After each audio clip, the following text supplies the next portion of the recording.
ભારતીય ગ્રામીણ ડાક સેવક સંઘના કેન્દ્રીય કાર્યકારી મંડળના આહવાન અનુસાર ભુજ સ્થિત ડિવિઝનલ પોસ્ટ ઓફિસ સામે ગ્રામીણ ડાક સેવકો દ્વારા ઓફિસ સમય બાદ શાંતિપૂર્ણ ધરણા કાર્યક્રમ યોજવામાં આવ્યો હતો।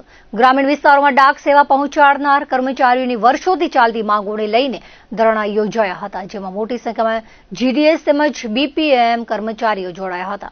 ધરણા દરમિયાન સંઘ દ્વારા 8મા પગાર પંચમાં ગ્રામીણ ડાક સેવકોને સામેલ કરવા અથવા તો માનનીય મુખ્ય ન્યાયાધીશના અધ્યક્ષ સ્થાને ઉચ્ચ સ્તરીય સમિતિની રચના કરવાની માંગ કરાઈ હતી।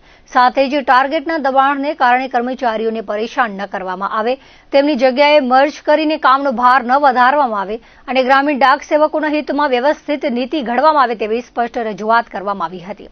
કચ્છ ડિવિઝન સેક્રેટરી અશોક નંદાએ જણાવ્યું હતું કે ગ્રામીણ વિસ્તારોમાં સરકારની મહત્વની યોજનાઓ અને સંદેશા વ્યવહાર પહોંચાડવામાં ગ્રામીણ ડાક સેવકો મહત્વપૂર્ણ ભૂમિકા ભજવે છે।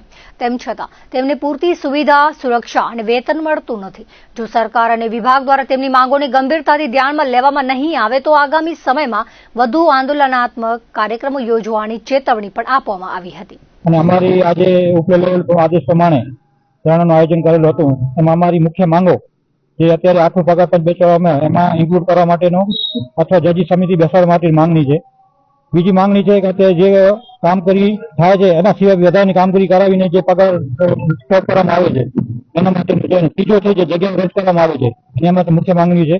અને આગળનું આયોજન અત્યારે ખાલી ડિવિઝન પૂરતો છે, આગળનું આયોજન અમદાવાદ ખાતે છે અને એનાથી આગળ દિલ્હી ખાતેનું છે, એના સિવાય પછી હડતાલનું આયોજન છે।